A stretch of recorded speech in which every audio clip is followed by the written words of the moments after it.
Hello, everyone. Welcome to day number 4 of the American Cup 2022, the men's section. The championship bracket, a game between Lenier Dominguez against Levon Aronian. Right, Dominguez relegates Aronian into the elimination bracket. And with Aronian's loss, he is going to face West Saw in a win or go home match tomorrow. All right, let's check it out. Levon went for e4. Lenier went for e5. Knight f3. Dominguez played knight f6. Maybe Aronian wasn't expecting Dominguez to go for knight f6. Okay, the Russian game or the Petrov. Okay, this is a little bit of a surprise because normally Dominguez will go for Roy Lopez or the Italian. But with knight f6, I think Levon was surprised with the move. Now knight takes into e5 at d6.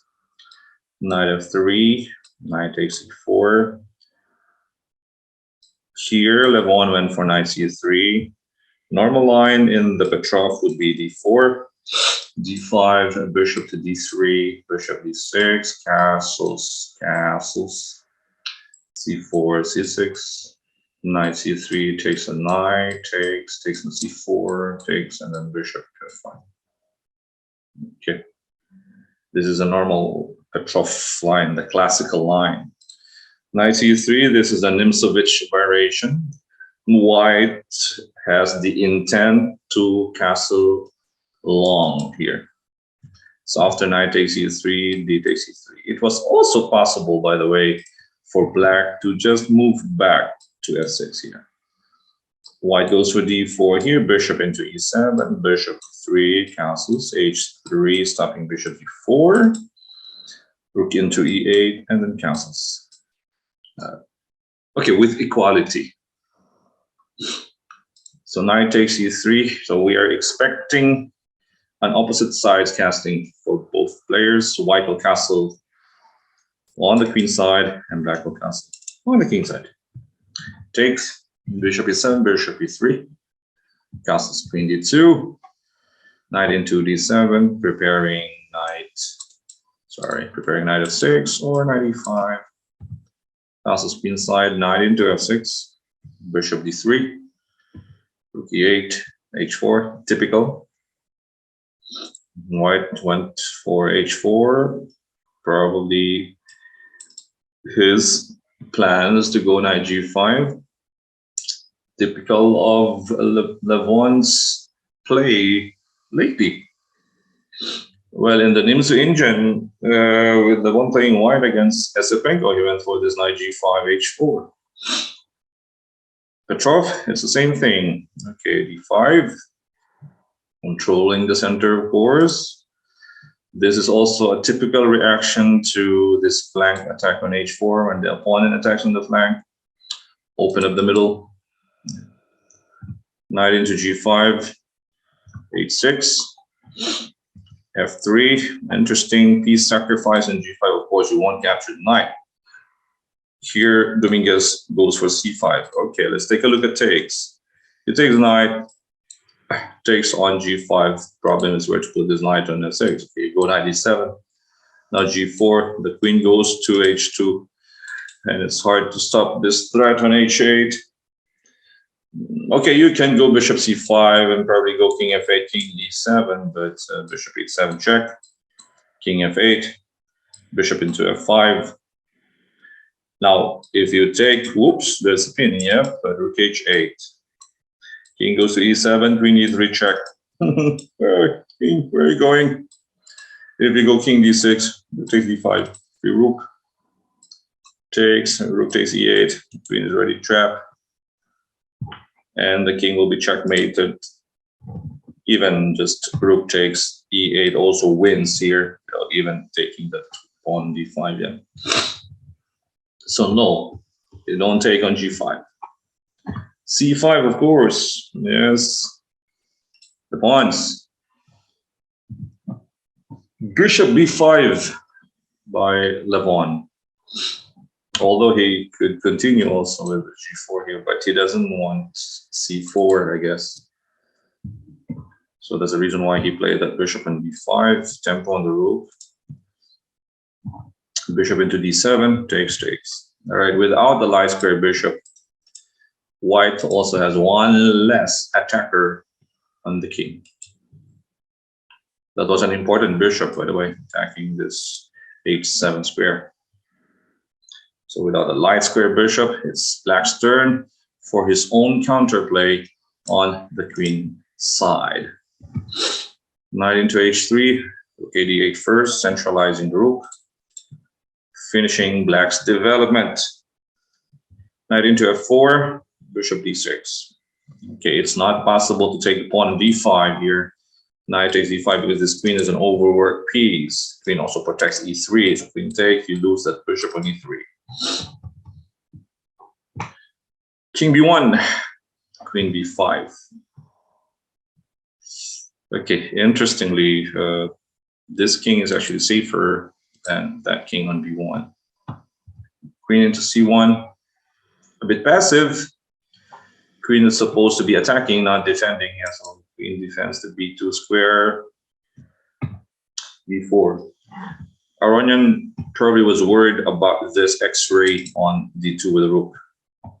So that's the reason why he played this queen to C1. But that is not Aronian's character. He's an aggressive player. An aggressive player, queen C1 is something's wrong here. Something is wrong. C takes D4, nice pawn sacrifice on D4 to open up that C3 square for the pawn. Right, C4. Levon went for G3. Now let's take a look at C3. If let's say white stops the pawn push, oops, you lose that piece with queen F5. King goes to A1, rook takes E3, moving the defender on E3, queen takes E3, and then bishop takes F4, two minor pieces for the rook. Black should win. So Levon had to play G3, C3. This is just too much. Yep. Bishop A3 is coming. Pin and pin. B3, queen A5. Bishop A3. How to stop the rain from falling here? Queen is going to be trapped. Rook E1. Rook has to protect E3. And now, okay, clearing the way for that queen to D1, but bishop A3 anyways. Queen D1. Rook to D6. Target here, bishop B2. Let's just say, okay, let's just say white plays this move, G4, for example. You put on that bishop to B2, right? Now you push G5, attacking that knight and also breaking the kingside pawn structure, but it is too late because black now has queen takes A2. Takes, we have rook A6, and now rook A1 is checkmate. So that was the main idea of this rook lift on D6 to go rook A6. So Levon went for bishop F2. Rook takes E1. Even this one, just bishop to B2 is enough. It is enough. Okay, white can take on E8, knight takes E8, and probably queen E2 attacking that knight. And then this knight C7, the knight protects the important E8 square, and rook A6 is coming. Okay, but nothing wrong with rook takes E1. Takes, still bishop B2. Queen into D3. Okay, B5, wow, so blocking that threat on A6. Okay, if you go rook A6 here, it was also possible, by the way, but maybe white will go for queen takes A6, yeah? And you lose your checkmate pattern. So B5, nice move. Again, the threat. Again, for example, D5, the threat is always there, queen takes A2, Rook a6, because the pawn is blocking the way of the queen, and rook a1 mate. So a4 is played by Levon. That's queen b4. Now you cannot stop queen a3 and queen a1. Pawn nail on c3, protecting b2. b2 protects a1. It's game over. The knight protects the important e8 square. No back rank mate. No counterplay for white. That is just a bad game for Levon. Yeah, okay. It's the main reason for this bad game is the element of surprise. Dominguez surprised him with the Russian game, because normally Dominguez would play the Berlin, the Italian, or the Royal Opus. So again, preparation is also key, and this opening surprise is most especially. So that was it. Dominguez moves on to the finals. Levon still has a chance. He will play Wesley Saw in a win or go home situation. All right, tomorrow it's 2 rapid games for Levon and Wesley.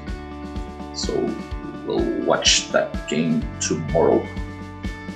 Okay, guys, thank you again for watching. Thank you for supporting Charge Smash Chess and Charge Smash Entertainment on our Facebook and YouTube channels. This is Coach Oliver. Stay safe, everyone. Bye-bye.